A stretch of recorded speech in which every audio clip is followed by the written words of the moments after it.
ചന്ദ്രപൂരിൽ നിന്ന് കംബോഡിയയിലേക്കും തമിഴ്നാട്ടിലേക്കും നീണ്ടുനിന്ന വൃക്ക മാഫിയ വേട്ട.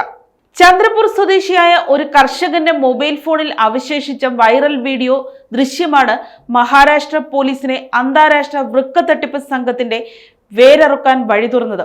കടക്കെണിയിൽപ്പെട്ട റോഷൻ കുലെ എന്ന കർഷകൻ ഫേസ്ബുക്കിലെ കിഡ്നി ഡോണർ ഗ്രൂപ്പിലൂടെ തട്ടിപ്പുകാർക്കൊപ്പം ബന്ധപ്പെട്ടു. തുടർന്ന് ഇയാളെ കംബോഡിയയിലേക്ക് കൊണ്ടുപോയി വൃക്ക നീക്കം ചെയ്തെങ്കിലും വാഗ്ദാനം ചെയ്ത പണം ലഭിക്കാതെ വന്നപ്പോൾ റോഷൻ പോലീസിനെ സമീപിച്ചു. പോലീസ് പരിശോധനയിൽ റോഷന്റെ ഫോണിൽ നിന്ന് ലഭിച്ച ദൃശ്യങ്ങൾ കൊൽക്കത്ത വിമാനത്താവളത്തിൽ സംഘത്തിലെ പ്രധാന കണ്ണിയായ ഫരദ്വാജ് ഇരകളെ വിദേശത്തേക്ക് കൊണ്ടുപോകുന്ന രംഗങ്ങളായിരുന്നു. ഇതാണ് അന്വേഷണത്തിന് വഴികാട്ടിയായി മാറിയത്. അന്വേഷണം പുരോഗമിക്കവേ സംഘത്തിന്റെ വ്യാപ്തി കണ്ട് പോലീസും വിറച്ചു. സേലാപൂർ സ്വദേശിയായ ഡോക്ടർ കൃഷ്ണ എന്നറിയപ്പെട്ടിരുന്ന മല്ലേഷ് യഥാർത്ഥത്തിൽ ഒരു എഞ്ചിനീയർ ആയിരുന്നു. നേരത്തെ ഇതേ സംഘത്തിന് വൃക്ക വിറ്റിരുന്ന ഇയാൾ പിന്നീട് ഇടനിലക്കാരനായി മാറിയിരുന്നു. സംഘത്തിന്റെ ബന്ധങ്ങൾ തമിഴ്നാട്ടിലെ ട്രിച്ചിയിലെ സ്വകാര്യ ആശുപത്രിയിലേക്കും ഡൽഹിയിലെ പ്രമുഖ ഡോക്ടർമാരിലേക്കും നീണ്ടിരുന്നു. 50 മുതൽ 80 ലക്ഷം രൂപ വരെയാണ് അവയവം ആവശ്യപ്പെട്ടവരിൽ നിന്ന് സംഘം ഈടാക്കിയിരുന്നത്.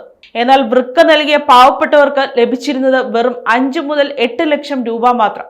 ഡൽഹിയിലും തമിഴ്നാട്ടിൽ നിന്നുള്ള പ്രമുഖ ഡോക്ടർമാരെ പോലീസ് അറസ്റ്റ് ചെയ്തിട്ടുണ്ട്. കംബോഡിയയിലെ നോംപെൻ നഗരത്തിലെ ആശുപത്രികളിലാണ് ഭൂരിഭാഗം ശസ്ത്രക്രിയകളും നടന്നിരുന്നതെന്ന് അന്വേഷണ സംഘം വെളിപ്പെടുത്തി. സാമ്പത്തിക പ്രതിസന്ധി മുതലെടുത്ത് സോഷ്യൽ മീഡിയ വഴിയുള്ള ഇത്തരം തട്ടിപ്പുകളിൽ കുടുങ്ങാതിരിക്കണമെന്ന് മഹാരാഷ്ട്ര പോലീസ് മുന്നറിയിപ്പ് നൽകി. ഒരു കർഷകന്റെ ഫോണിൽ നിന്ന് ലഭിച്ച ദൃശ്യമാണ് രാജ്യത്തെ നടുക്കിയ വൻ മാഫിയ വേട്ടയ്ക്ക് തുടക്കമായത്. News desk, Kottarakkara media.